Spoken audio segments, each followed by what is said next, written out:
Saito and Akane have been at each other's throats for as long as they've known each other, and on this particular day, Akane is yelling at him for some reason, but Saito couldn't care less and tells her to leave him alone, and that just leads to an even bigger argument.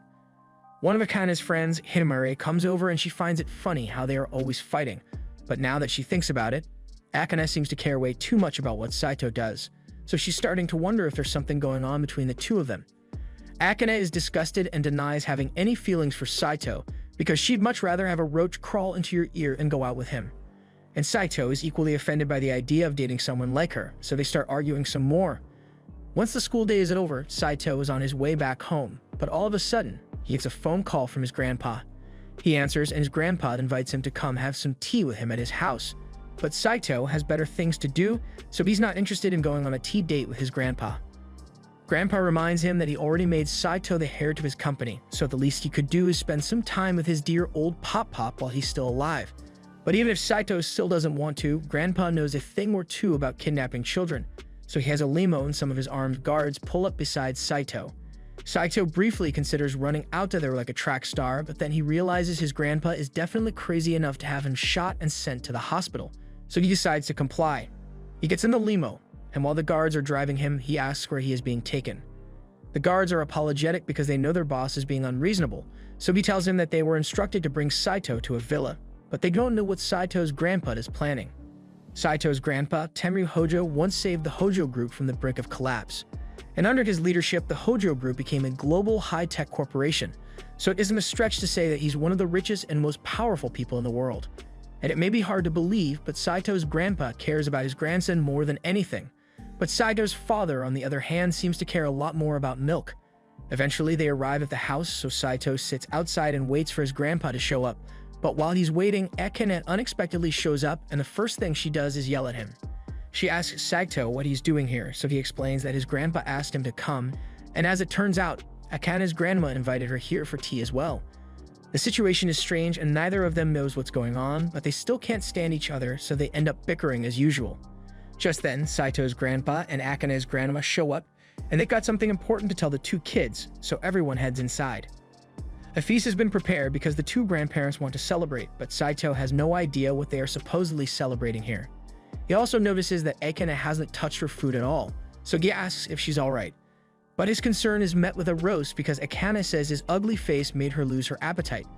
The two start arguing again, and both grandparents find it very amusing since it reminds them of how they used to act when they were back in high school. Saito is getting sick of this, so he asks them what they wanted to talk about, and the two respond saying that Saito and Akane are going to get married. Saito and Akane are in disbelief and think they must have misheard their grandparents because there's no way they just told the two of them to get married, especially since they are still in high school. But their grandparents are dead serious about it. Tenryu and Chiyo have known each other since they were kids and were even in love back then, but due to some petty arguments, they ended up drifting apart. Tenryu and Chiyo both ended up marrying other people, but after a lifetime apart, both of their partners are 6 feet under, so the two decided to reconnect, and ever since, Tenryu has been blowing Chiyo's granny back out every night. The point is, even though they are happy with their lives now, they can't help but wonder what could have been had they stayed together as a couple when they were kids. And what better way to relive their youth than to drive their grandkids into it and force the two of them to get married? It sounds like a joke, but they are both fully invested in this plan, and Chiyo expects Akane to give a detailed account of what Saito's back shots feel like later. Akane objects to the marriage because marriage is something that's supposed to be done out of love, not because two old people want to watch their grandkids getting frisky. Plus, Saito points out that it's literally illegal to force kids into marriage, and there's nothing Tenryu or Chiyo can do to make them agree to the marriage. Tenryu had expected that response, which is why he came prepared with some legal blackmail. He signals for the door to be opened and gives Saito an ultimatum. Either he marries Akane or the dog dies. Saito doesn't really care because that's not his dog, but then Tenryu threatens to write Saito out of his will and renounce him as his heir. That's something Saito does care about, so he's starting to think that marrying Akane might not be so bad, but Akane is still strictly opposed because if she's going to get married, and she only wants to do it with someone she loves. Just then, Chiyo calls Akane over, so Akane goes to her grandma's side, and she whispers something into Akane's ear. And whatever she said must have been a serious threat because it sends shivers down Akane's spine. Now that all the blackmail has been laid out, Tenryu says he is giving the two of them 3 days to decide whether they'll get married to each other or not. And then they zoom off so Tenryu can blow Chiyo's back out again. Once their grandparents are gone, Akane asks Sato what they are going to do, but neither of them has made a decision. Getting disowned would be really bad for Saito, but he needs to have all the details first, so he asks Akane what threat her grandma made so he knows how bad her situation is. Akane gets defensive and refuses to tell him since it's a private matter. Later that night, Akane is laying in bed and thinking about how she has never managed to outperform Saito, and what pisses her off even more is the fact that he always beats her without even trying. She decides to call Himari to ask for advice on what she should do, and after explaining the situation of being forced to marry someone she doesn't like, hypothetically of course, Himari is surprised that stuff like that still happens. Akane asks what Himari would do if she were in the same situation, so Himari tells her that she would have to refuse since she has someone she already likes, and she would never marry someone else. Akane is surprised to hear that Himari has a crush since she has never mentioned him before, but that's just because Akane never asked. Akane asks for the details, but Himari doesn't want to tell her the guy's name for now since she still hasn't confessed to him yet, although she doesn't admit that it's someone from their class. They've talked about Himari's love life enough for one night, so Himari changes the subject and asks Akane if she's in love with anyone. Akane has never had time to fall in love with someone before, and right now the only emotion Akane is feeling is a burning hatred for a certain someone. Since Akane doesn't have a crush or anything, Himari thinks it would be fine if she just got married like her grandparents want. After all, assuming this hypothetical guy isn't a serial killer, they could just live together and split rent and bills, so it would be a great way for Akane to save on living expenses. Although she probably need to give birth to an heir at some point, so she might end up getting non-stop back shots to make that happen, and Akane doesn't think she could handle that. Meanwhile, back at his house, Saito is having a panic attack because he already has a hard enough time dealing with Akane at school, but if they end up married, then he will never be able to escape her constant nagging.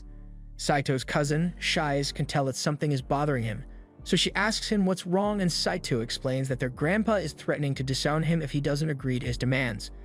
That definitely sounds like something their grandpa would do, so she asks Saito what he plans to do. She's perfectly fine with him giving up his rights to the company if that's what he wants, because even if he ends up becoming a hobo, she will still love him the same. However, she knows that Saito has big dreams, and if he is going to accomplish those dreams, then he will need access to the Hojo Group's resources.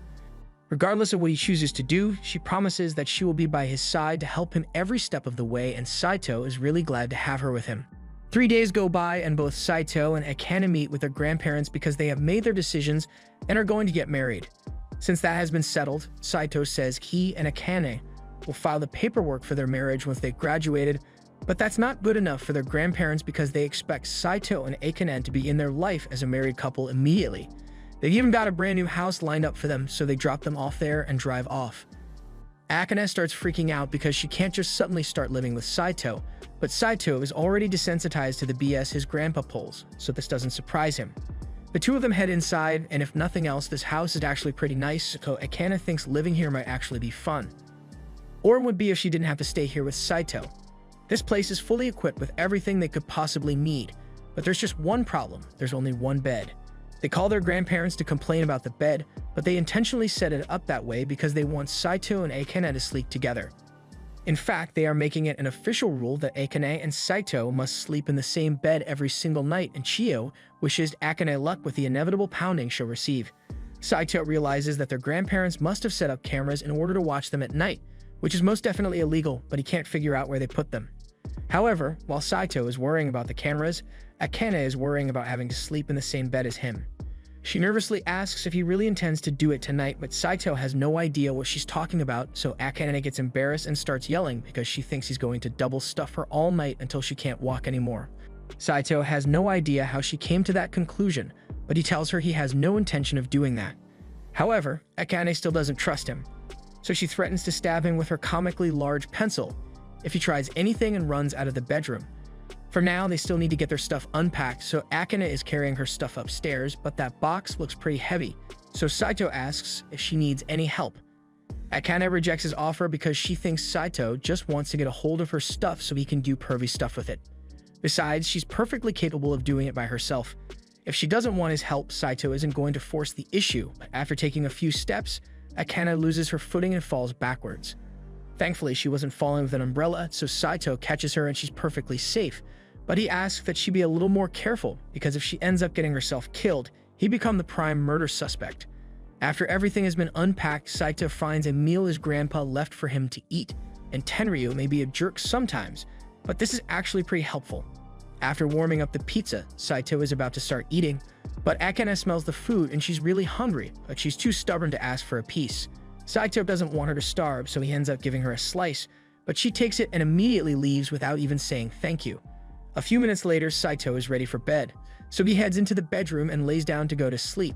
But then Akane comes in and he remembers that they have to share the bed. They both agree that they weren't going to do anything, but there's no way Saito can fall asleep like this.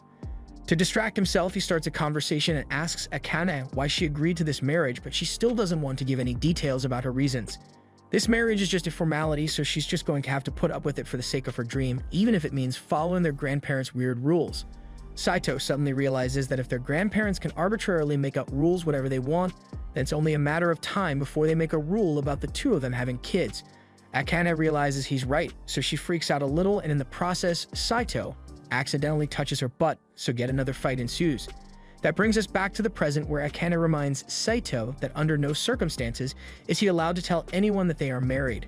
Saito tells her that he already intends to keep it a secret, but Akane still doesn't trust him because what guy wouldn't want to brag about getting married to her? The next day they walk into the classroom together. Akane is stopped by Himari, who noticed her talking to Saito outside earlier. Curious, Himari asks what that was about. Akane, flustered and unwilling to reveal their secret, quickly says it was nothing. Himari finds this strange since Akane seemed angry at Saito before. Hoping to end the conversation, Akane lies and says she just told him to stop speaking to her so casually. Meanwhile, Saito sits at his desk only to find Shuzi standing in front of him with a blank expression. She steps closer and sniffs him. Noticing his shampoo smells different, she asks where he slept last night. Saito, wanting to hide his secret marriage to Akane, awkwardly looks away and claims his dad bought a weird shampoo, so he's trying it out. She keeps her dull gaze and remarks it's not just the shampoo, he smells like a girl. Without another word, she leans in and gently bites his neck. Then, as if concluding a mystery, she states he must be married. Saito's eyes widen in shock. Before he can respond, Shize reveals she noticed strange behavior from their grandpa and his company, so she investigated. She even discovered their new house. As she's about to say he married Akane, Saito covers her mouth and rushes her out of the classroom. Takes her up a single flight of stairs and is seen panting heavily. Our boy needs to start hitting the gym. Shize smirks and tells him she has no reason to keep his secret since he never informed her about the marriage. However, she offers to stay quiet on one condition. After some thought, she decides her price. His life will be in her hands from now on. A couple of hours later, Saito slumps at his desk, exhausted after an intense PE class. Just as he starts to relax, Akane and Himari approach him. Akane scolds him for leaving the PE equipment out instead of putting it back in the storeroom. Saito defends himself, explaining that the next class would be using the equipment, so he thought it would help to leave it out. Their bickering escalates, drawing amused looks from their classmates, who have grown used to their banter and find it entertaining. Later that afternoon at home, Saito is reading when he hears Akane scream from the kitchen. Rushing in, he finds her standing in front of the open fridge. She demands to know why it's filled with so many juice cans. Saito calmly explains that he bought concentrated vegetable juice because it's rich in vitamins and will make them healthier. Akane glares at him and snaps that it won't make them healthier since it lacks proper nutrition. Saito comes prepared, opening the second fridge to reveal shelves stacked with cup noodles. Akane stares in horror before screaming at the top of her lungs. Saito, oblivious to her distress, beams with pride, thinking she's impressed. He confidently explains that her reaction is justified because cup noodles are the ultimate food, cheap, quick, and convenient. Akane glares at the ground, dreading the conversation, and asks where he plans to get his protein. But Saito, ever prepared, grabs a bottle and his trusty tub of protein powder, proudly declaring that humanity invented protein shakes for this exact reason. He mixes one with dramatic flair, adding that the ideal shake balances whey and casein in perfect harmony. Sliding the bottle across the table, he offers her a taste. She looks at him with increasing alarm, asking if he plans to survive solely on cup noodles and vegetable juice. Saito nods, insisting that this is the pinnacle of cooking. Akane, exasperated, retorts that it's not cooking at all, just a sad science experiment. He repeatedly tries to coax her into drinking the shake, but she stubbornly refuses, calling it disgusting. Her expression shifts to one of deep concern as she realizes his diet could kill him. And if he dies, their marriage ends with him. Determined to intervene, Akane declares she'll show him what real cooking looks like. Saito dismisses her, saying he's fine with his protein shake, but she cuts him off and orders him to watch. She quickly dons a cooking apron and gets to work. As she moves around the kitchen, she glances at Saito, seated at the dining table with a blank, almost puppy-like expression. She thinks to herself that he'll be blown away by how good her food tastes. When she finally places the food in front of him and sits across the table, she waits eagerly for his reaction. Saito picks up his chopsticks and cautiously checks the dish for hidden traps such as nails or explosives. Finding none, he takes a bite. His eyes widen slightly as memories of childhood meals flood back and a faint smile appears on his face. Akane, still watching, asks him what he thinks. To her surprise, he says it's just a simple, home-cooked meal, but to him it means everything. Offended, she snatches the plate away, declaring that if it's not good enough, she'll feed it to the dogs. Saito tries to grab it back, protesting that he never said it was bad. Akane, still fuming, snaps that he didn't say it was good either, leaving her seething as they argue over the plate. Saito grabs the plate and starts eating while Akane tries to stop him. Once he's done, he sets the plate on the table, claps his hands in a quick prayer, and leans back, satisfied with his full stomach. The next morning, Akane tries to wake Saito up for school, but he's fast asleep, dreaming about cuddling in bed with his cousin Shizzy. Still caught in his dream, he pulls Akane into bed, mistaking her for Shizzy. After a few moments, she snaps out of it and yells at him to get up. They both get out of bed and Saito apologizes, saying he didn't realize she'd come to wake him for school. Akane, however, tells him she didn't wake him up for school, to scold him for leaving the dishes unwashed. Since she cooked dinner the night before, she insists it's only fair for him to do the cleaning. Saito responds casually, saying she should just use the clean utensils for now, and he'll do the dishes later when they pile up. This infuriates Akane, and she yells at him to do the dishes immediately. Saito brushes it off, explaining that he's used to cleaning once a month and doesn't see the big deal. Akane is horrified to hear this, her heart skipping a beat at the thought of someone cleaning only once a month. Saito, noticing her reaction, tells her not to be so against the idea of living with trash, claiming humans can coexist peacefully with it. Akane screams back, saying she doesn't want to live with trash. She wants a proper, clean, and beautiful life. It's clear they're complete opposites. Saito doesn't care much for cleanliness and even questions why people take baths so often, while Akane is nearly in tears, unable to believe she's sharing a roof with someone like him. Later that morning, as they walk to school, Saito trails behind Akane, wondering how they'll survive this marriage with such opposing values. That night, Saito is happily playing the new zombie video game that just dropped. He's completely absorbed, blasting zombie heads on screen when Akane walks in, complaining about the noise. She glances at the screen and immediately covers her eyes, disgusted by the gore, and tells him to stop playing. Saito refuses, so they start tugging at the console in a heated argument. In the middle of the chaos, the doorbell rings and Akane lets go of the console. Saito stumbles backward, accidentally turning the game off in the process. Our boy then freezes in shock as he realizes his 12 hours of gameplay has been erased since his dumbass forgot to click on save. Hours later, Saito wraps a towel around his waist and heads to the bathroom for a bath since he can no longer stand his horrible stench. As he steps inside, he freezes again. Akane is already there, her eyes closed, fully naked and unaware of his presence. She doesn't even notice when he enters, so Saito walks out with an embarrassed expression. As he's about to leave the bathroom, he starts thinking it's strange that she didn't notice him at all. He wonders if she might have passed out or something. He steps back into the bathroom and sees her in the same position, eyes closed. She's breathing, so he assumes she's just asleep. Then it hits him. This is how people end up drowning. He calls out to her, trying to wake her up. To his surprise, she just murmurs gibberish. Deciding not to push it, he turns to leave, but her head tilts dangerously close to the water. Saito rushes in and tries to lift her out of the bath, but he isn't strong enough and she ends up falling onto him. She rests against his chest for a moment before waking up and realizing the situation. With tears forming in her eyes, she asks why she's naked with him and accuses him of assault. Saito stammers, trying to explain, but she doesn't listen and calls him a pervert, ordering him to get out. A short while later, Akane is dressed and blow-drying her hair, still stunned that Saito, her biggest rival, saw her naked. She begins to consider that she might have fallen asleep in the bath and wonders if he was actually trying to help her. Later that night, Saito is reading in bed when Akane walks into the room, a hint of guilt visible on her face. Feeling bad about how she reacted earlier, she tries to start a conversation and apologize. But Saito, clearly not in the mood, simply says he's going to sleep. That reaction from him hurts her feelings and she starts quietly crying in bed. The next day at school, Himari notices Akane seems down and asks what's wrong. Hearing the question, Akane rushes to hug Himari. They sit down and Akane explains her problem with Saito, but she keeps his identity anonymous because she doesn't want Himari to know about their marriage. Himari thinks it over and suggests giving the person a big hug. Akane immediately rejects that idea.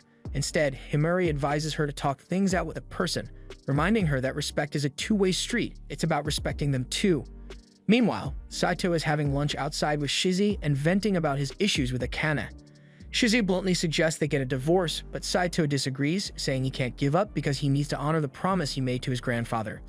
Since divorce isn't an option, Shizi advises him to focus on getting along with Akane. She stands up from the bench and tells him it's not that hard. All he has to do is listen to her, be sensitive, and learn to compromise.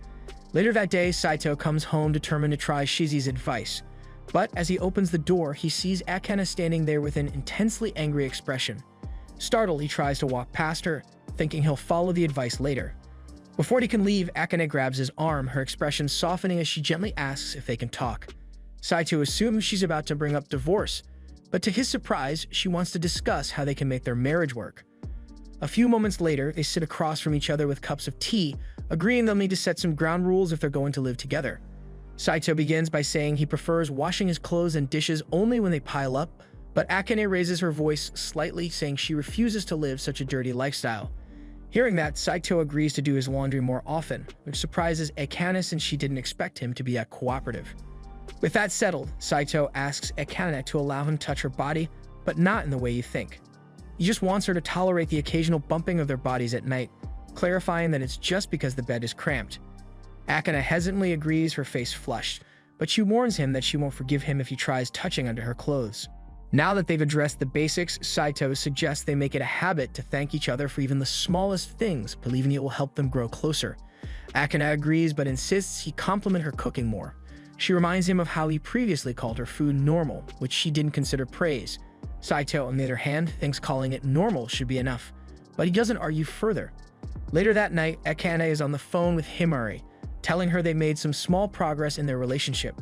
She notices Saito approaching and quickly ends the call. When Saito enters the room, he sees her lying on the bed with a deep blush, awkwardly giving him permission to touch her body. But our boy decides to fumble the bag as usual and tells her that he's not going to do that.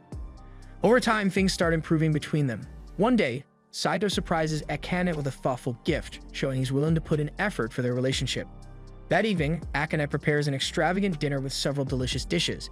This time, Saito compliments the food, saying it's really good. Akane blushes, locking eyes with him, and shyly says she's glad to hear that. After the meal, Saito takes it upon himself to wash the dishes, but he can't stop thinking about how Akane looked at him after his compliment. Just then, Akane joins him in the kitchen and offers to help with the dishes. Saito is shocked since he never thought of her as the type to care about helping out. As she washes alongside him, he starts to see her in a new light. He realizes that while he's only seen her in bad moods before, she's actually really beautiful when she's not angry. One night, Saito is busy reading his favorite book when Akane interrupts him. She tells him she rented a movie that caught her attention. Saito assumes she wants him to move, so he starts to get up, but Akane stops him. Confused, he stares at her, unsure of what she wants. With a shy and embarrassed expression, she holds up the movie tape, 24 uncut hours of kitten footage. She says she wants them to watch it together. Saito is baffled and considers this to be utter bullshit, wondering why anyone would want to watch kittens for 24 hours straight. Fortunately, Akane finds the 3-hour version of the movie instead, and Saito quickly suggests they watch that version instead. They begin watching the movie, and while Akane enjoys every second of it, Saito dozes off on the couch, bored out of his mind. When the movie ends, Akane expresses how much she loved it and suggests they watch the full 24-hour version next time. Saito suddenly wakes up from his nap, disoriented and muttering something about an alien planet. Since they watched something Akane likes, she insists it's only fair for Saito to pick the next thing to watch. However, Saito admits he prefers games to movies. Unfortunately, Akane doesn't know how to play games. Determined, Saito holds his controller up and vows to teach her, hoping she might even enjoy gaming as much as he does. Akane doubts she'll ever like it, let alone get addicted. 30 minutes later, Akane is having the time of her life, celebrating her victory after defeating a game boss. She cheers loudly and Saito watches her with a faint smile, surprised at how much fun he's having with his so-called arch-nemesis. Later that night, as they lie in bed, Saito wakes up and notices Akane isn't covered by the blanket. He adjusts it, pulling the blanket over her. To his surprise, Akane is already awake. She thanks him for the fun they had that day. Facing opposite directions in bed, Saito tells her she can pick the next game they buy and he'll pick the next movie they watch. Akane then tells him to stop addressing her without actually using her name, adding that she prefers when he calls her Akane. The next day at school, Akane helps Saito pick up an eraser he dropped. As Saito lifts his head from his desk, he thanks her and Akane blushes lightly in response. Himari walks up to Akane moments later and asks if she and Saito had a fight. Not wanting anyone to know she's getting along with Saito, Akane insists they're always fighting. However, Himari senses something is off. Their behavior doesn't match their usual constant bickering. Feeling cornered, Akane rushes out of the classroom and goes home, skipping the first period entirely. A few hours later, Saito is in the library searching for a book when Shize sneaks up behind him. She covers his eyes with her hands and playfully asks him to guess who it is. Knowing Shize is the only person who would pull such a stunt, Saito correctly guesses it's her. She laughs and removes her hands from his eyes, confirming his guess. Shize notices Saito holding a book on communication skills, and although she knows that his communication skills are dog water, she still asks him what it's for. Saito explains that he thinks it might help him strengthen his relationship with Akane. He mentions that he's learned so far that teamwork between both parties can build solidarity. During the break, Saito calls out to Akane as she walks down the hall. Akane turns around with an annoyed look, saying she prefers not to talk much at school. Saito asks if she's busy or has plans for later in the day. When he learns she's free, he invites her to go shopping with him after school. Akane realizes this might be a date, but before she can overreact, Saito quickly pulls her into an empty room to avoid being overheard. Akane scolds him for dragging her into such a dark space because she thinks he's trying to get some. But Saito isn't trying to catch a case, so he clarifies that he only did it because she was about to say something about a date. Akane blushes slightly and points out that it's basically a date since guys and girls don't just meet up for no reason. Saito tries to brush it off, saying it's not a date and that he only needs her help to carry groceries. Akane finds this amusing and decides to play along, leading them both to laugh like total goofballs. After school, Akane is startled when Himari greets her excitedly. Himari's shift at work got cancelled, and she wants to hang out. However, Akane already has plans with Saito and doesn't know how to tell her. Himari enthusiastically talks about all the fun they could have together, but Akane, with tears in her eyes, admits she already has plans with someone. Himari takes no offense and, curious, asks if it's a new friend. When Akane says it's someone Himari knows, Himari quickly guesses it's Saito and teasingly asks if it's a date. Flustered, Akane speeds off to avoid answering any more questions. As Akane runs, she suddenly trips over Shize, who's lying on the ground. Startled, Akane helps her up and apologizes repeatedly, asking why Shize was on the floor. Shize casually says she was waiting for her. But Shize doesn't let people step on her without consequences, so she hands Akane a legendary sword as compensation. Akane, uninterested, slowly walks away, saying she doesn't care about such things. Before Akane leaves, Shize asks if she plans to build teamwork with Saito and blocks her path until she answers. Akane, not wanting to deal with this, apologizes and runs off in the opposite direction. Later, Akane and Saito walk through the park, both blushing as they approach the supermarket near their homes.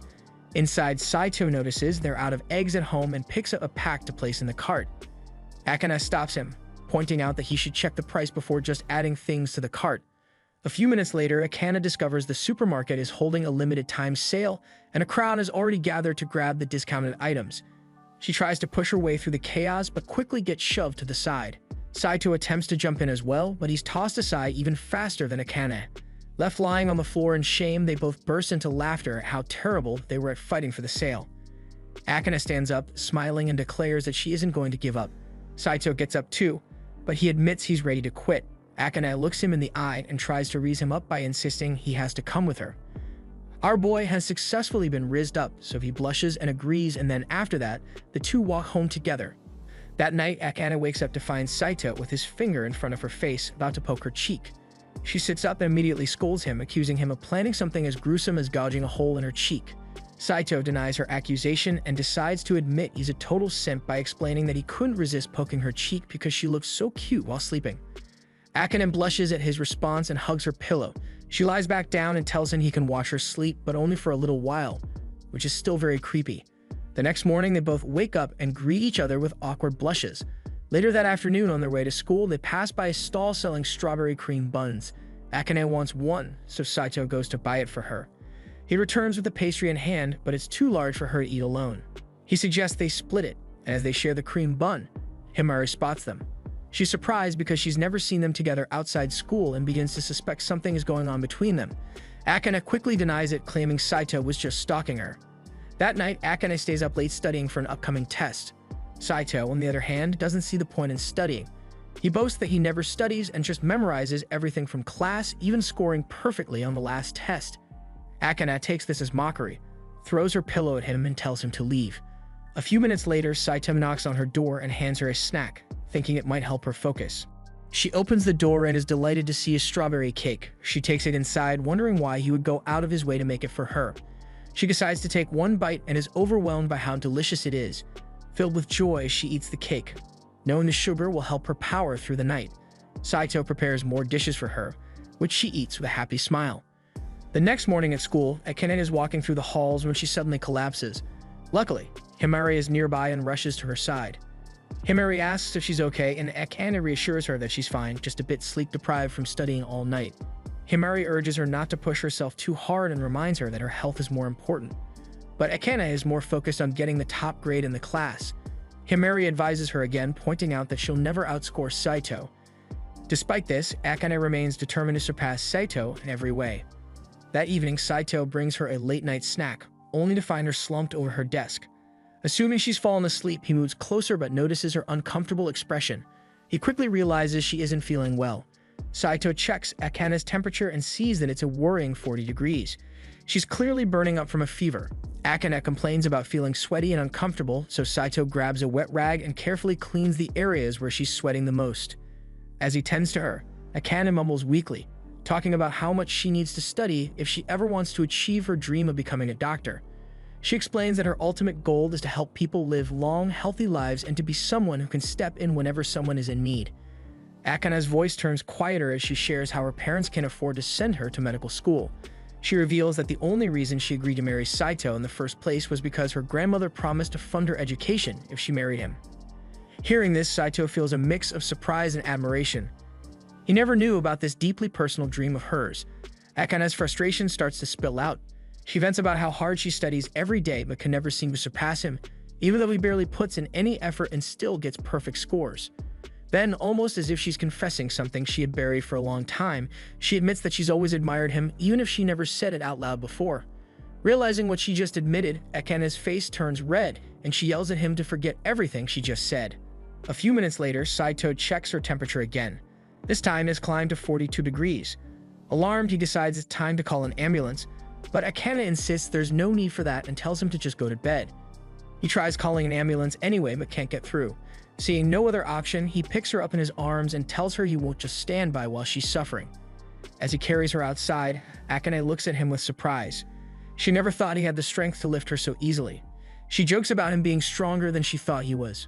Bro will hold onto that compliment for the rest of his life. That aside, Saito decides to use this precious moment to bring up the dream she mentioned earlier. At first, she assumes he's about to roast her about it, but instead he tells her that he believes in her. He's confident she'll achieve her dream because she's someone who never gives up no matter how hard things get. While running toward the hospital, Saito reflects on their unusual marriage. Though he initially disliked her, he finds himself thinking that maybe this marriage could end up being something wonderful after all. The scene shifts to the following morning. Akane wakes Saito up by leaning over him with a playful smirk and a mock death threat. She quickly laughs it off, saying he should be grateful she woke him up in time for school. Saito groans, realizing she's back to her usual antics. It turns out Akane only had a bad cold that day, and a week later, everything has returned to normal. At school, Saito's day starts with Himari approaching him to congratulate him on his perfect test score. She even flirts with him a little, but her attempts go completely over his head. Not long after, Akane walks up to him with a deadly serious look in her eyes. For a second, he braces himself for a scolding, but her expression softens into a blush. She reminds him that he has a wife and warns him not to get too close to other girls. As she turns and walks away, Saito can't help but smile to himself. Watching her, he thinks that maybe he really does have the cutest wife in the world. Before they head into class, Akane gives Saito the lunchbox she made for him. She is upset that he forgot to bring it with him and thinks he doesn't like her cooking, but on the contrary, Saito says he loves Akane's cooking, so it really was just an accident that he forgot it. They head into class, and when lunchtime arrives, the two of them prepare to begin eating. But before Saito could take even a single bite, Shizi comes over and says she is hungry, so is his little sister. She demands to be given his entire lunch. Saito reminds her that she already had 3 bowls of rice. But Shizi doesn't care about the food she ate before. All that matters is that Saito has food, and she wants that food. Everyone in class decides to butt in on the argument, and since Shizi is cute, They all take her side and tell Saito to let her have some of his food. Saito eventually caves and lets Shizi sit in his lap so she can have a little bite of his food. But all of a sudden, Himari walks over, and the first thing she notices is that Saito and Akane's lunches look the same. They may be arranged differently, but they got the exact same ingredients, so it's almost like Akane made Saito's lunch for him. She jokes that the two of them must be going out with each other after all, but they both deny it immediately. In fact, they were a little too quick to deny it, so all their classmates start getting suspicious that something might actually be going on between the two of them. Saito tries to think up a good excuse for why he has the same lunch as Akane, but when he turns back to his bento box, he finds it completely clean. It shouldn't be humanly possible to eat food that quickly or efficiently, but when it comes to her brother's food, Shizi will always find a way.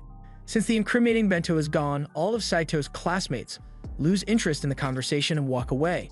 Shizi tries to act like this was her plan all along, but that's a lie because she really just wanted to eat Saito's food. A little while later, Saito is walking through the halls when he happens to run into Himari. She jumps down the staircase and says she has something to ask regarding his lunch earlier.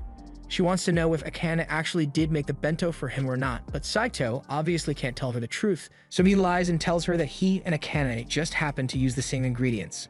Himari then asks if Akane and Saito are dating, so Saito says they aren't, and Himari seems satisfied by that answer, so apologizes for asking such a weird question and walks off. Later that night, Saito and Akane are in bed, but Akane seems to be a little on edge because she can hear something moving. She turns around to see what it is, and to her horror, there's a terrifying figure standing over the bed. She screams so loud that Saito thinks they are under attack, but when he asks Akane what's wrong, she just tells him she thinks she saw a ghost over there. Saito takes a look, but he doesn't see anything, so he decides to go back to sleep, but Akane is too scared to sleep, so she begs Saito to stay awake with her until she calms down. Since Akane doesn't want to sleep, Saito suggests that the two of them do some reading to take their mind off it. However, a few moments later, Akane comes running into Saito's study room because she heard more ghost sounds coming from the living room. Saito asks if she managed to record anything as proof, but she didn't, so he thinks Akane is overreacting. He heads out of the room, and Akane asks him where he's going, so he tells her he's just going to the bathroom. However, Akane still doesn't want to be left alone, so she begs Saito to let her in the bathroom with him while he takes a dump. Saito did not agree to her request, but that wasn't the end of it because a few minutes later, Akane comes into Saito's room and tells him she's about to take a bath, so she wants him to come in with her. Saito can't believe what he's hearing, but Akane is dead serious about it, so he ends up sitting outside to shower while Akane takes a bath. The next day, Saito meets with Shizi on the roof of the school, and he's complaining a lot about how weird Akane has been acting recently. Akane keeps talking about some ghosts running around their house, but he doesn't think it's true since he has never seen anything himself. Shizi, on the other hand, says there really might be a ghost, but to confirm, she needs to talk with Akane. With that said, Shizi loves causing mischief, so as soon as she sees Akane, she decides to play a harmless little prank and nearly yells that Akane is married to Saito. However, before she could finish that sentence, she gets silenced and abducted by Saito and Akane.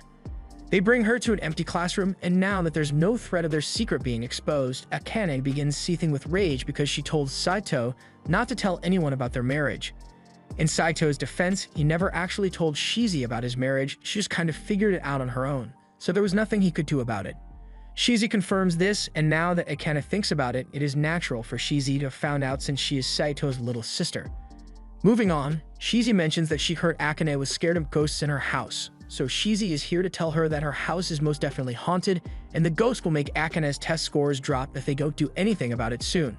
Saito can tell that Shizi is just trying to mess with Akane, but Akane totally believes every word Shizi is saying, so she asks Shizi to please come to their house and get rid of the ghost. Once they arrive, Shizi begins making a big deal of just how haunted this house really is, but not to worry, she knows exactly how to get rid of ghosts. But to do that, she has to go through all their personal belongings. They arrive at Saito's study room, but since he barely ever studies, it's more like a library. Shizi assumes that means Saito has naughty magazines in there, but he never said that, and he definitely doesn't have any in his room. Shizi is still convinced that there are magazines to be found, so she decides to search his room. Saito lets her do it since he knows there's nothing embarrassing for her to find, but to his horror, he was wrong. Shizi manages to find a pair of his underwear, and let's not talk about what she's doing with his underwear. Next, Shizi wants to check Akane's room, but after seeing what Shizi did with Saito's underwear, Akane doesn't want to risk letting Shizi anywhere near her clothes.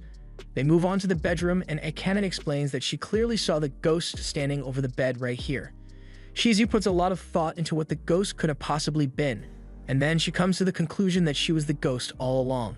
In truth, Shizi got keys to the house from their grandpa, so she visited Saito and Akane in the middle of the night without telling them.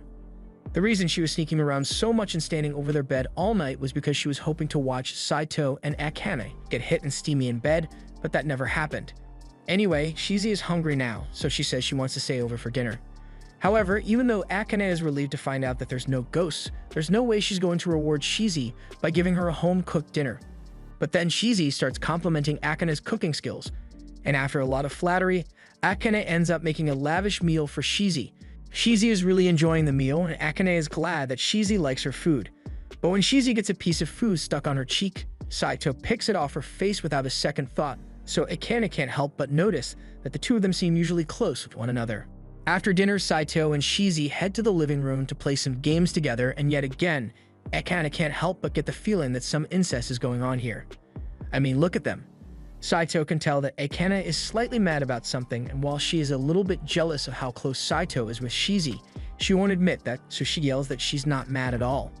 Saito is really confused and doesn't know what Akane could possibly be upset about, but he doesn't want to stick around to find out, so he says he's going to take a bath. Shizi gets up as well and says she'll follow him. But this is where Akane draws the line, since Shizi is pretty much the same age as Saito, so there's no way this is okay. Shizi says she and Saito always bathe together, so it's not a big deal, although as far as Saito remembers, the last time he had a bath with Shizi was before he moved in with Akane. Akane has heard enough at this point and declares that the two of them are not allowed to bathe together in this house, no matter how natural they think it is. A couple hours later, Saito is lying in bed when Akane comes into the bedroom. She asks where Shizi is, so Saito tells her that Shizi is still playing games in the living room. Akane is relieved, since that means she can finally talk with Saito in private. Saito has no idea what she wants to talk about, but he's willing to listen, so he puts his book down. The first thing Akane wants to talk about is that cat game he was playing with Shizi. Saito usually never buys cat games, so if she had known that he bought a cat-themed game for her sake, then she would have asked to play with him. Saito says he didn't bring it up because he knew how much Akane wanted to study, but even so, Akane would have gladly taken a break to play with him. Also, she wishes she could have played it before Shizi did, but Saito has no idea why that would be important to her. He asks if there's a special reason behind it, but Akane just gets embarrassed and yells that for someone so smart, Saito can be really dumb at times. Yelling at Saito somehow made Akane feel a lot better, but there's still one more complaint she has. She tells Saito that she thinks he pampers Shizi a little too much, but again, Saito thinks it's perfectly normal. Besides, Shizi is blood-related. All of a sudden, Akane feels a hand grab her ass, and Saito feels a hand drifting dangerously close to his meat, so both of them are getting really mixed signals right now. They both deny doing anything, and a few seconds later, Shizi pops out from underneath the covers, and it turns out she was just messing with him again. She says she is going to spend the night in their bed so she can be next to Saito while she sleeps like always.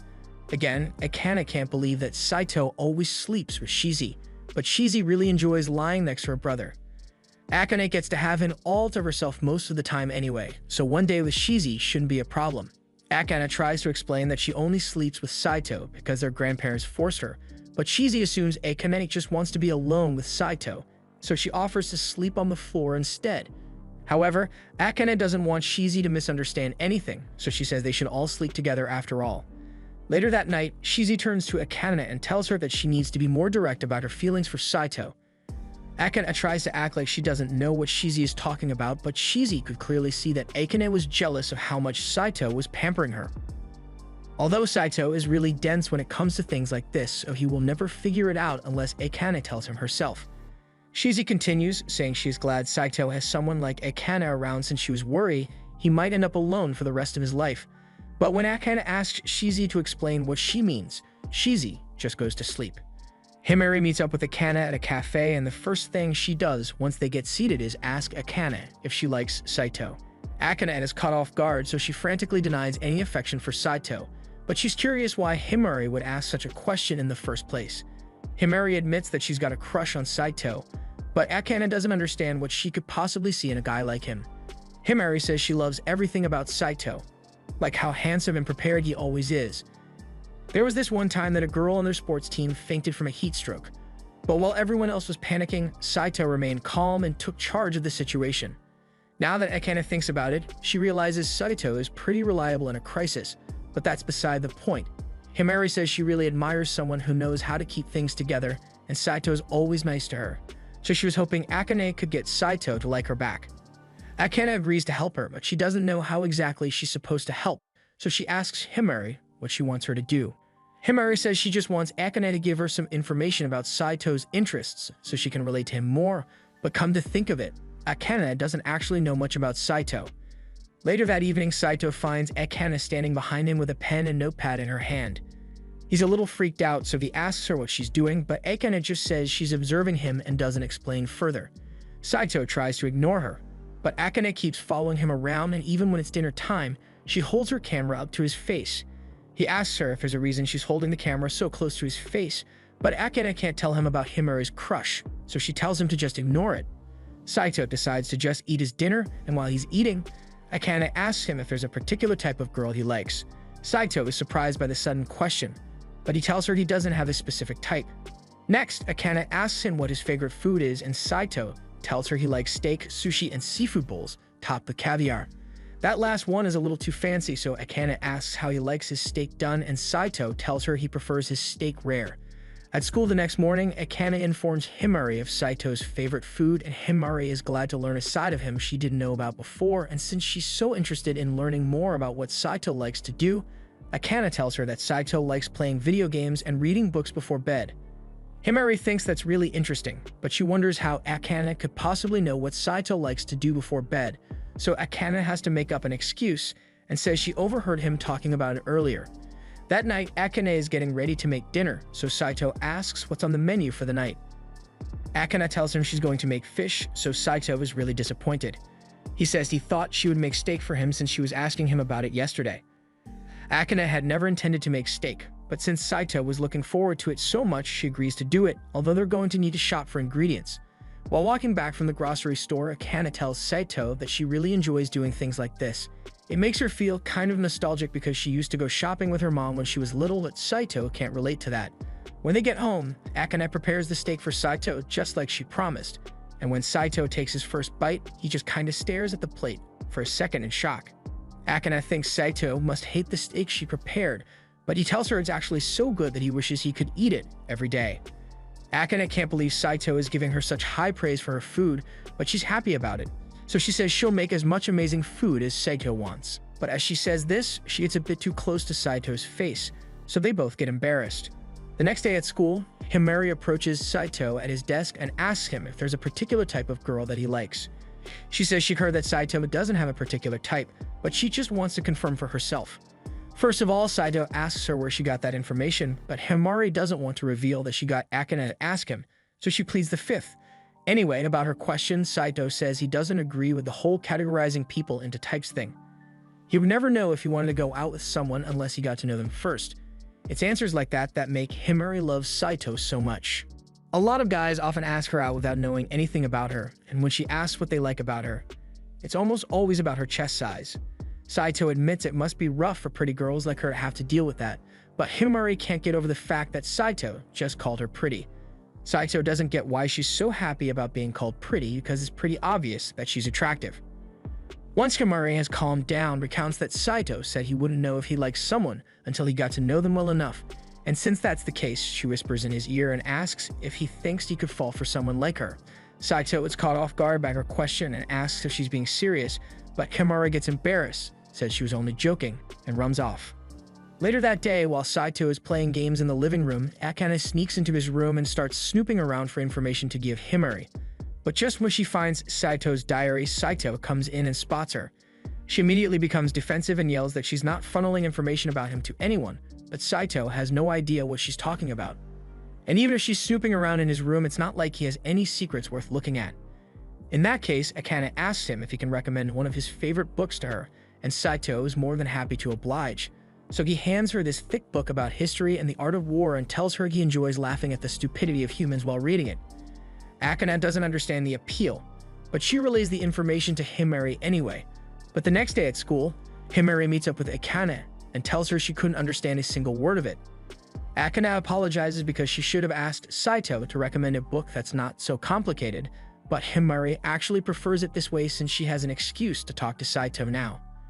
Himari then runs over to him and says there's a book she doesn't understand, so she'd like him to help explain it to her. While Himari does this, Akane watches from the door and she's starting to feel a little jealous about how casually Himari can talk to Saito. Saito tells Himari he doesn't mind explaining the book to her, after all, he kinda owes her. Whenever Saito and Akane had fights at school, Himari would always step in to mediate for them, so he's grateful to her for that. Himari says she just doesn't like seeing people fight, but if not for her, Saito genuinely thinks Akane might have killed him months ago. Himari thinks Saito might be exaggerating a little since Akane is actually pretty nice, because back in grade school, Akane helped her out when she was getting bullied. Saito is surprised that a social butterfly like Himari was bullied, but back then, she wasn't good at talking with people, and she looked different, so she was an easy target to make fun of. Her blonde hair may stand out, but Saito thinks it really suits her, so anyone who would make fun of her for it must be really stuck up. Himari thinks it's funny that Saito would say that since Akane said the same thing back in grade school to stick up for her. Thanks to Akane, the bullies finally left Himari alone, and ever since then, Akane has been really important to Himari. Akane hears all this and she is deeply touched by how much her friend cares about her. But just then, Shizi appears and asks her if she's jealous of Himari having a crush on Saito. Akane denies being jealous and says she's just surprised by Himari's feelings, but Shizi tells her Himari's feelings are in no way new. Himari has had a crush on Saito ever since their first year of high school here. Honestly, Shizi is surprised Akane never noticed because Himari gets along really well with Saito. In fact, they look like they'd be the perfect couple if they started going out. Akane starts looking a bit uncomfortable at the thought of Saito and Himari as a couple, so Shizi asks her if she's hoping Saito and Himari don't start going out, but Akane doesn't have an answer to that. After school that day, Himari meets Akane outside to thank her for all her help since she got to spend the day talking with Saito about the book. She is really happy, so she offers to buy Akane a strawberry parfait to show her gratitude. She suggests that the two of them could spend the night at Akane's house and have fun like usual. Akane is really excited to have Himari over since it's been a long time since they've gotten to hang out together, but then she realizes that it'd be really bad for Himari to find out that she lives with Saito. She tries to make an excuse that her house is too messy for her to come over, but Himari remembers hearing Shizi talk about visiting Akane a few days ago, so why would Akane allow Shizi to come over, but not Himari? Himari assumes Akane must just not like hanging out with her anymore, but Akane assures her that's not the case.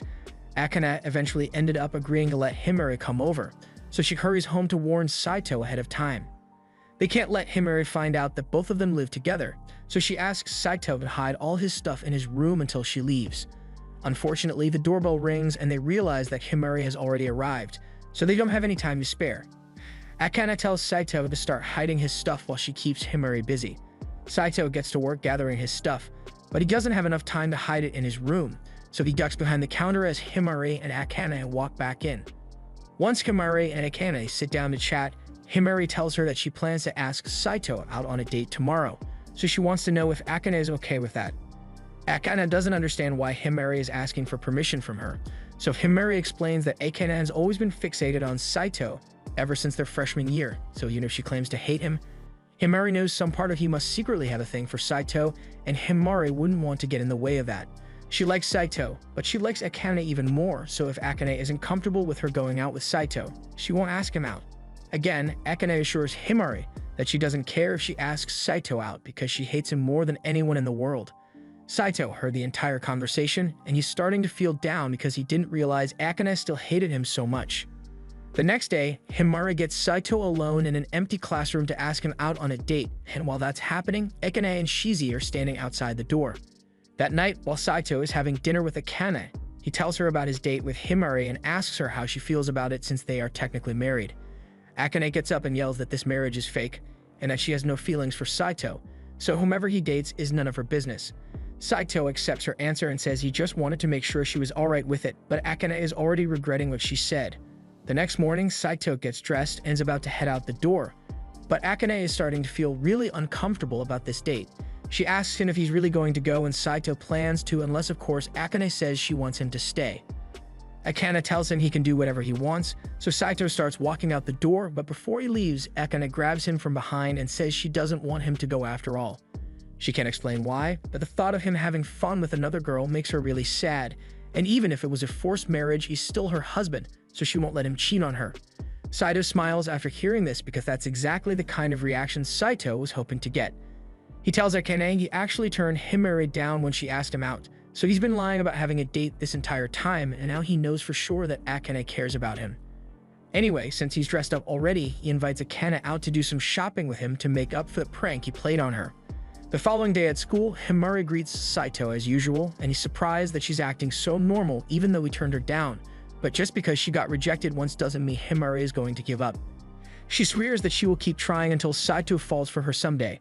But now that Akane has acknowledged her feelings for Saito, she's not going to sit by and let Himari steal him from her. Himari wasn't joking when she said she wasn't giving up on Saito, because the very next day she gives him a homemade lunch at school. She heard that Saito really likes steak, so that's what she made for him. However, Saito declines because he already brought his own lunch. She still insists that he at least try some of the lunch she made because she worked really hard on it, and the rest of Saito's classmates end up pressuring him into it, so Saito says he will take a bite. Himari is happy that Saito agreed to eat her lunch, so she feeds him a piece. And after taking the first bite, Saito realizes that the steak she made is actually delicious, so he continues eating it. Akane gets upset that Saito is enjoying Himari's food so much, and even though Himari doesn't understand why Akane would be jealous, she tries to make her feel better by feeding her as well, and Akane gets embarrassed. Later on in the day, Himari approaches Saito again and tells him she's been having a hard time with math class recently, so she was hoping he would tutor her.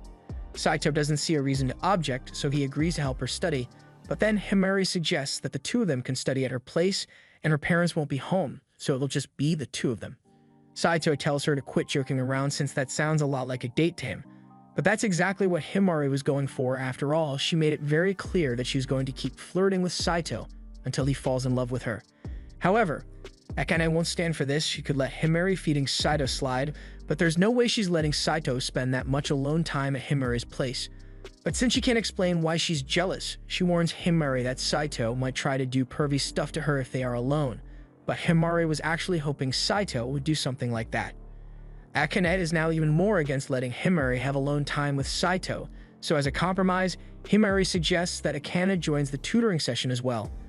After all, if the two smartest people in class tutor her, then she might be able to get third place on the next exam.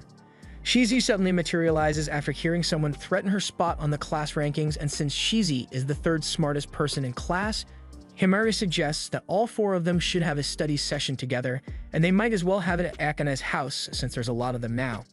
Akane once again erases all evidence that Saito is living in the house as well, and once they all get seated, Saito asks Himari what part of the math course she doesn't understand.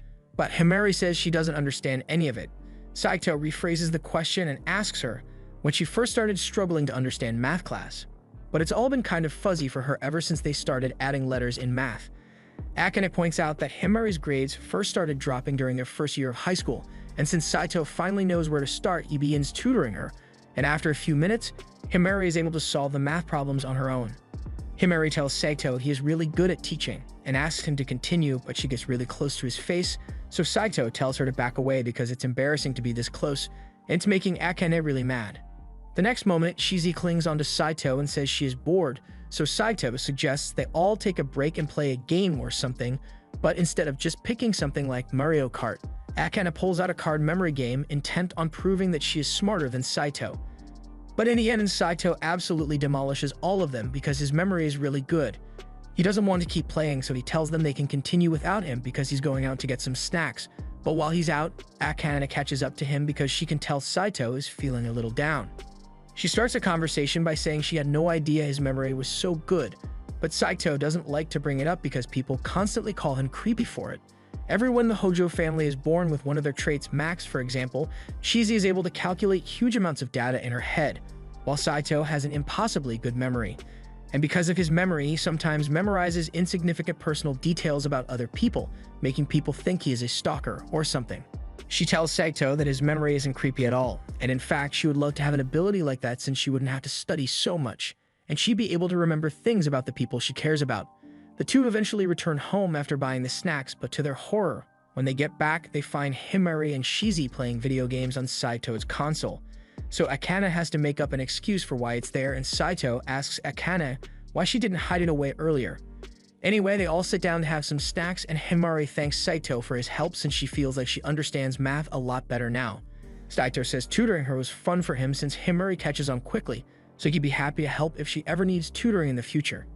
Himari is happy to hear that because she was actually hoping she could have another study session with him, and maybe next time, they could do it at his house instead. Saito chokes up at this a little since this is technically his house, so he tells her she can't come over. Himari thinks it's cute how flustered Saito is, so she tries getting closer to him, but in the process, she accidentally knocks over her cup of tea and stains her shirt. Saito instinctively runs over to the drawers to get a towel for Himari to dry her shirt, and Himari is grateful, but she asks how Saito knew where the towels were. Saito tries explaining it away by saying he just guessed, and Himari doesn't question it since Saito is really smart.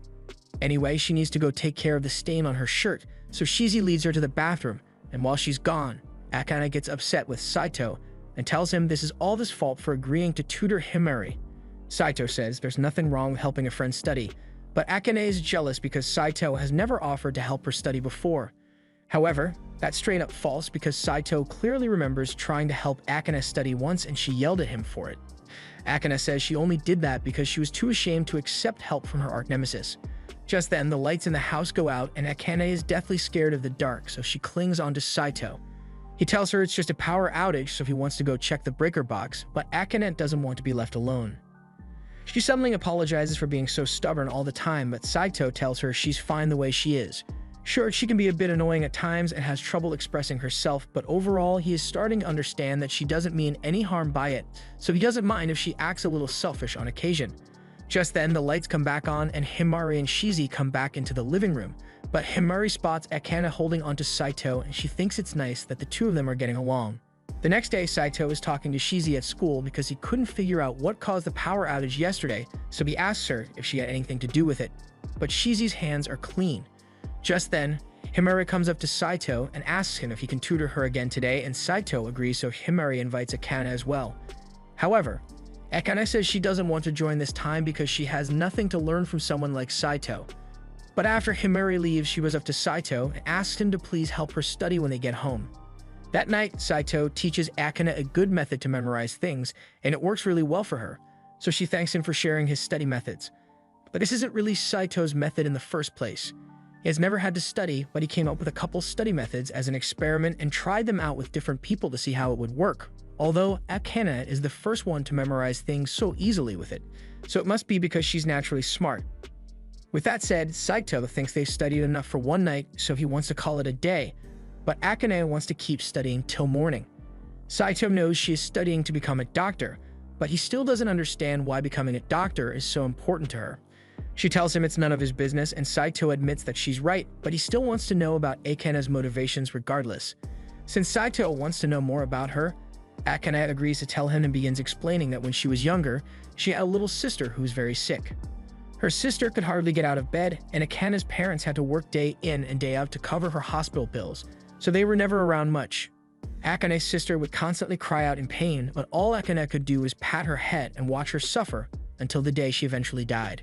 She couldn't save her sister back then, but there are other people out there just like her who are suffering right now, so Akane wants to do everything she can to save those people.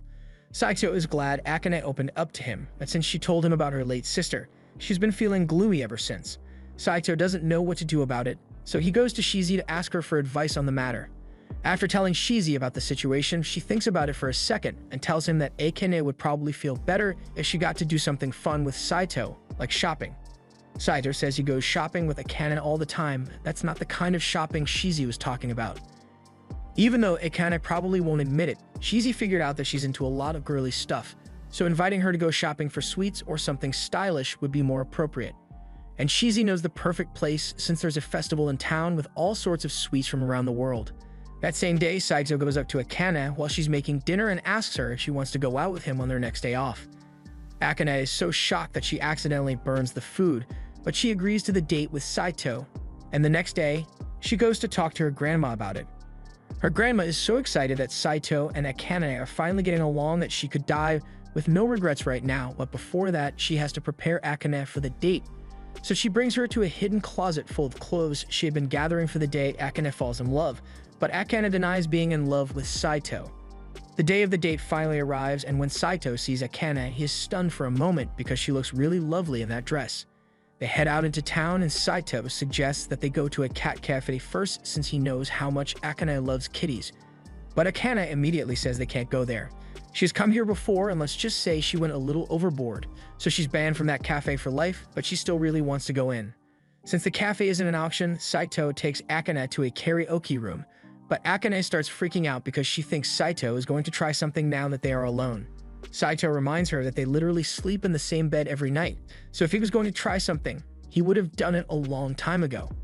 Akane picks out a song for them to sing, and they actually have a lot of fun singing together, and afterwards, Saito takes her to a lemonade store that he thinks she'll like. Akane gets a strawberry lemonade, and Saito was right because she really does love it. She has had a lot of fun today, but she's curious why Saito asked her out in the first place, since he always does things for a reason. Saito admits that he was trying to make her feel better because he made her remember some painful memories, and Akane is surprised since that was awfully considerate of him. In return, she says Saito can pick a place he wants to go to next, and she'll tag along with him. But she soon regrets those words because Saito takes her to a supplement store. As soon as they walk in, a big buff dude offers Saito a platter of supplements, and he immediately starts scarfing down as many as he can, and he looks like he's really enjoying himself. After Saito bought all the supplements he needed, he and Akane start walking home, but along the way, Akane spots a ring that she really likes in one of the shops. Saito tells her she should get it for herself if she really likes it that much and Akane wants to, but it's too expensive for her to afford. Saito takes a look at the price and it really is expensive, but Akane says she'll just have to wait until she starts working and can afford to buy it for herself. Although by then someone else would probably have bought the ring. They continue walking home, and Akane thanks Saito for asking her out today because she really does feel a lot better. But Akane's good mood doesn't last forever because the next day she's back to complaining about every little thing Saito does. Saito wishes the two of them could get along for more than a day, but then he recalls that Akane really wanted the ring she saw yesterday, so he comes up with an idea. At school, Saito asks Shizi if it's okay for him to come to her house today. Shizi asks him if there's a special reason for it, but Saito just wants to hang out with her since they haven't spent much time together recently. Shizi would love to have him come over, so she calls for her ride, and a few minutes later her limo pulls up outside. Saito has had bad times in this limo, so he asks Ru to drive carefully, but she only knows how to go fast or faster. After a heart-pumping ride, they eventually arrive at Shizi's mansion and head up to her room. Shizi immediately starts changing her clothes, but Saito tells her to stop and go change somewhere else. However, Shizi doesn't see a problem with changing in front of Saito, and she prefers it when he helps her change anyway, so Saito has no choice. After Saito has gotten Shizi dressed, she asks him what game he wants to play, but he doesn't have anything special in mind, so Shizi suggests they play vampires. The game basically means Shizi has to try to climb on top of Saito and suck him dry. But in the middle of the game, Saito's aunt walks in. She loves Saito just as much as Shizi does, so she welcomes him to have dinner with them and spend the night.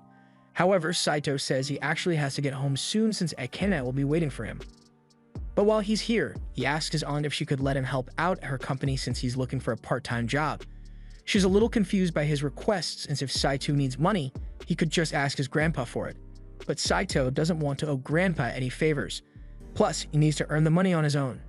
His aunt asks him what he needs the money for, so Saito tells her he's planning to buy a gift with it, and both Shizi and her mother realize who the present is for.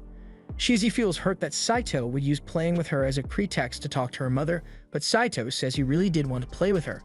That aside, Shizi's mother doesn't think it's fitting for Saito to be getting a part-time job when he is the heir to the Hojo family. It's bad enough that he was already forced to marry a random girl. Saito gets the feeling that Shizi's mother is against his and Akane's marriage, and she doesn't deny it because she was hoping to have Saito marry Shizi at some point. That aside, she does have a job for Saito to do. She tells him that the localization department needs some help translating their software. The code is written in an obscure language that no one has been able to translate, but if it's Saito, she assumes he could master it in 3 days. However, Saito says he can do it in just one night. That night, Saito gets ready to begin learning the language, so he starts flipping through pages rapidly and memorizing the code. Akane suddenly bursts through the door because she can't believe Saito is actually studying for once, but Saito says he's just trying to learn a language, and after a few more minutes of page flipping, he says he's done memorizing it. Now all he needs to do is get a good night's sleep so the memory sticks. Akane is really impressed and says she wishes she had Saito inside her. But that was a poor choice of words, so she gets embarrassed and clarifies that she meant she wants to have his brain. Anyway, she asks why he's learning a new language in the first place, but Saito doesn't want to tell her about his job, so he just says it's none of her business. The next day, Saito leaves school with Shizi and heads to her house to begin working, but Shizi is sitting in his lap, so it's a little hard to concentrate. Shizi refuses to get up from his lap and randomly bites his neck, so Saito asks if she's upset about him wanting to buy a present for Akane. Shizi says that's not the issue because she understands that giving Akane a gift will make Saito's life with her easier.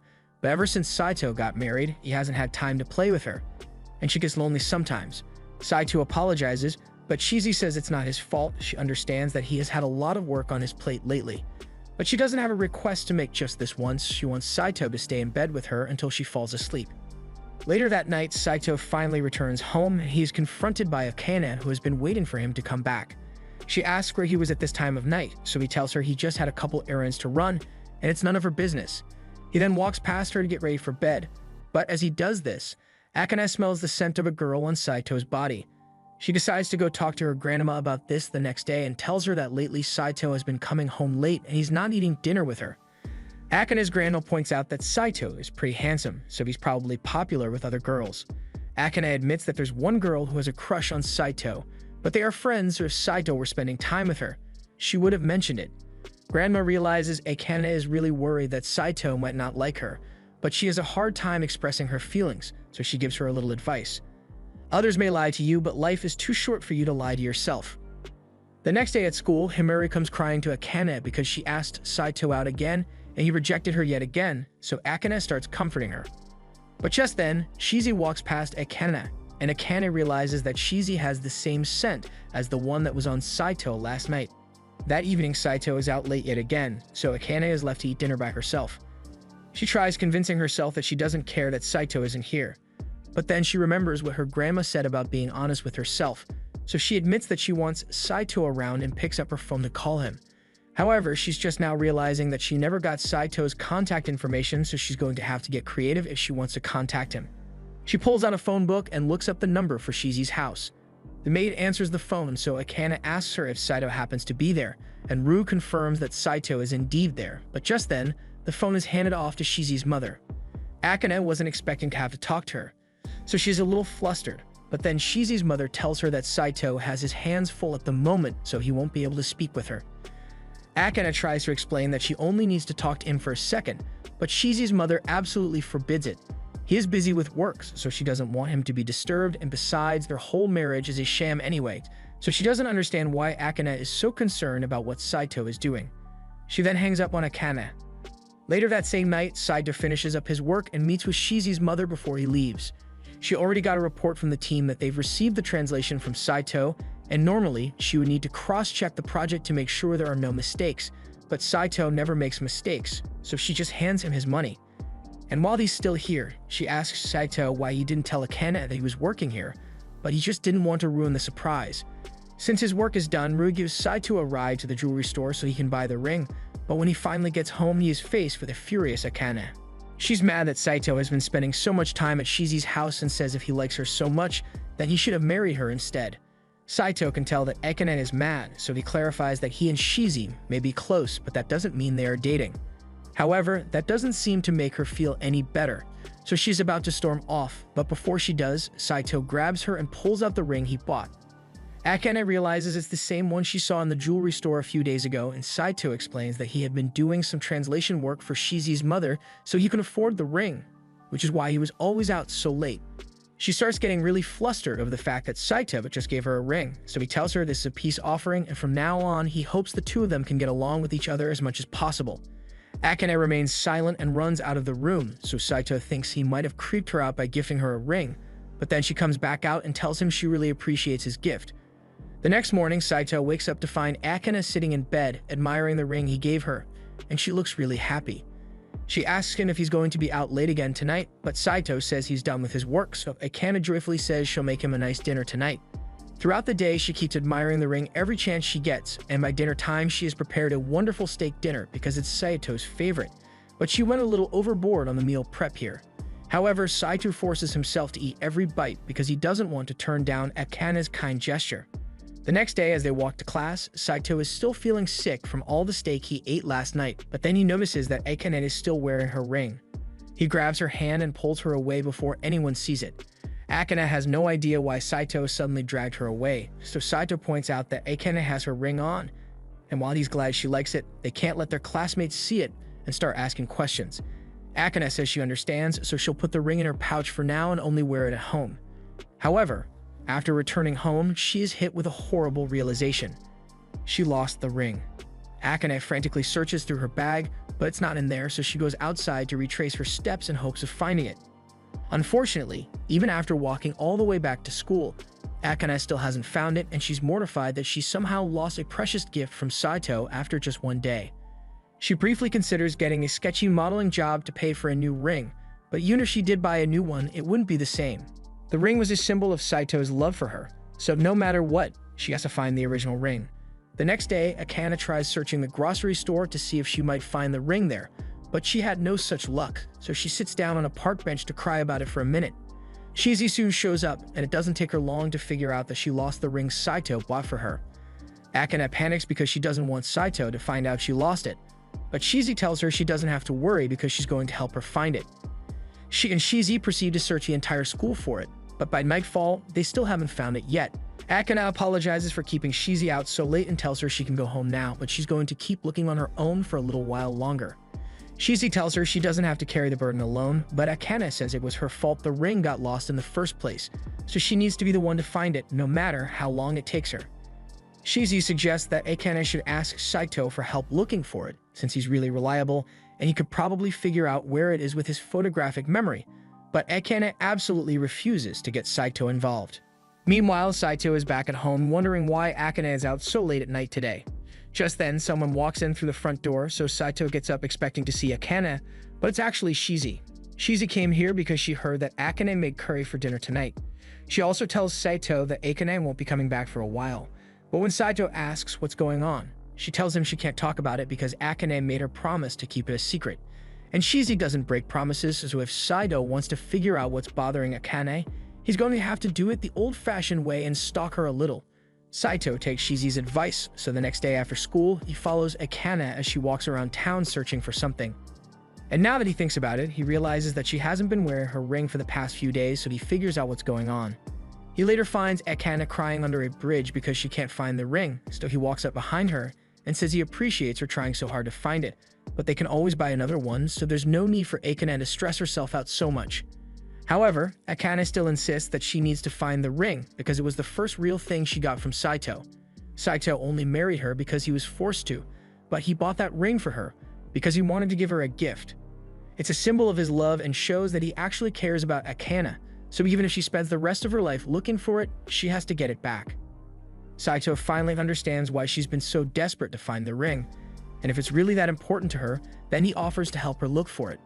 On the day Akane lost the ring, she and Saito walked home after school together, and Saito remembers every single stop they made along the way.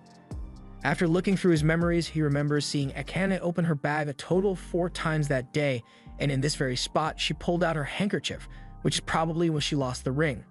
And from this angle, it must have ended up falling into the storm drain, so Saito takes the cover off and reaches into the drain before pulling up the pouch Akane kept her ring in. Akane can't believe Saito was actually able to find it, so she hugs him and swears she will never lose her ring again. At the same time, it looks like a new girl related to the Hojo is about to fly into Japan for a visit, and she isn't happy about Saito's marriage, so she plans to steal him away. This was the end of episode 7. Subscribe to not miss the next part.